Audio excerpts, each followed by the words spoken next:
नमस्कार, आप देख रहे हैं जसवंत रावत के साथ इंडियन आवाज़।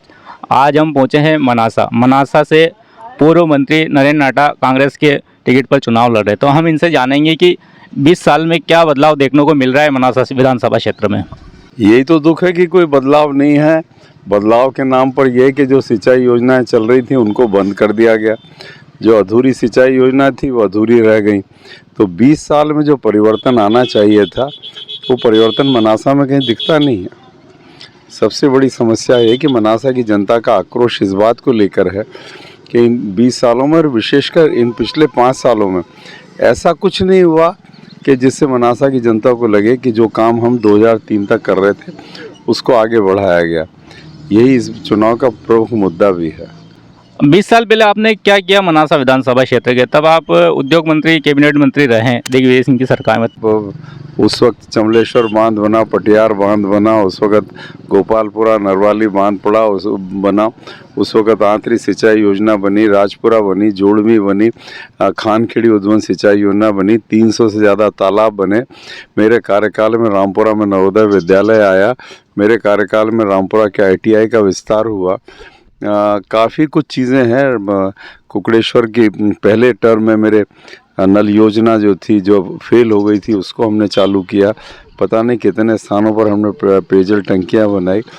बहुत जो काम हुआ था, जनता आज भी उस काम को याद रखती है। तो 2003 में आप 25,000 से अधिक मतों से चुनाव हार गए थे। तो आपने इतना विकास किया तो फिर चुनाव क्यों हार गए थे? ये तो अलग अलग चुनाव की परिस्थितियां होती है। मैं नहीं, सारे मध्य प्रदेश में उस वक्त कांग्रेस की स्थिति बहुत खराब रही थी। पर अब आप मान के चलिए कि वही परिस्थिति इस बार उल्टी होने वाली है। तो ये जो परिस्थितियां होती, मेरे प्रति आक्रोश नहीं था, पर जनता परिवर्तन चाहती थी। वही जनता इस बार फिर परिवर्तन चाहती है। मनासा कांग्रेस में गुटबाजी चरम पर है। मुझे तो नहीं लगता। कल मंगेश संघई मेरे साथ थे।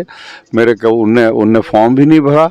सार्वजनिक रूप से कहा कि मैं कांग्रेस का काम करूंगा। मेरे साथ कार्यक्रमों में भागीदारी कर रहे हैं, मेरे साथ कार्यक्रमों में साथ है। ये मुझे लगता है कि ये आपका अनुमान है। कोई कांग्रेस का विरोध नहीं कर रहा।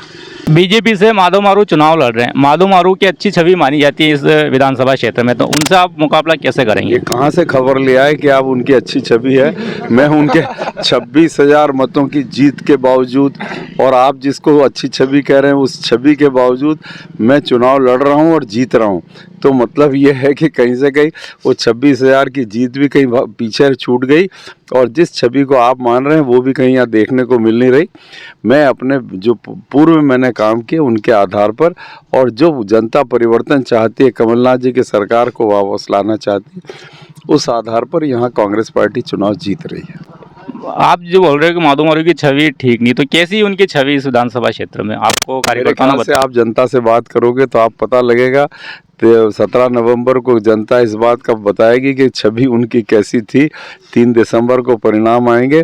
जो कुछ हुआ है, सिवा एक असभ्य भाषा के, मैं तो इससे ज़्यादा असभ्य शब्द का इस्तेमाल नहीं कर सकता, कि असभ्य भाषा के और भ्रष्टाचार के जनता को इन पिछले 5 सालों में कुछ नहीं मिला। और मेरी छोड़ दो, भारतीय जनता पार्टी के सभी जवाबदार वरिष्ठ नेताओं ने कुकड़ेश्वर में मीटिंग करके सार्वजनिक रूप से इस बात को कहा है। तो मैं तो उनके खिलाफ उम्मीदवार हूं, पर जो उनकी पार्टी के लोग हैं वो कह रहे हैं कि उनकी जो गाली गलौच वाली भाषा है और जो उनका जो भ्रष्टाचार वाला प्रकरण है, तो उनकी पार्टी के लोग जब आरोप लगा रहे हैं तो उनको जवाब तो देना चाहिए। तो क्या यहाँ पे जैसे आप बता रहे हैं कि भ्रष्टाचार है, गाली गलौज करते हैं यहाँ के विधायक, तो आपने मुद्दा मैंने कहा कि ये उनके ऊपर आरोप हैं, उनकी पार्टी के लोग लगा रहे हैं ये आरोप। मैंने नहीं कहा, ये तो उनकी पार्टी के लोग आरोप लगा रहे हैं। वो जवाब दें सार्वजनिक रूप से इस बात। नहीं, तो आप भी यहाँ के जनप्रतिनिधि रहे और चुनाव लड़ रहे, तो आपने क्या इन 5 सालों में मुद्दे उठाए क्या माधव मारू के खिलाफ? मैं बहुत मुद्दे उठाता रहा हूँ। मैं पूरे 5 साल कहता रहा हूँ इस बात को कि जो कुछ यहाँ हो रहा है उसको, और इसीलिए यदि मैंने नहीं किया होता और मैं कहीं ऊपर से टपका होता तो जनता मुझे पसंद नहीं करेगी। 17 तारीख को पता लग जाएगा कि जनता मुझे पसंद कर रही है। मनासा की जनता आपको चुनती है तो आपका पहला लक्ष्य क्या रहेगा? पहला लक्ष्य रहेगा, जहाँ 2003 हमने 2003 तक सिंचाई की इतनी योजनाएं बनाई, किसान का विकास और खेती का विकास और मनासा क्षेत्र का विकास सिंचाई योजनाओं के आधार पे होगा, सिंचाई के विस्तार पे होगा। यही मेरी प्रमुख प्राथमिकता है।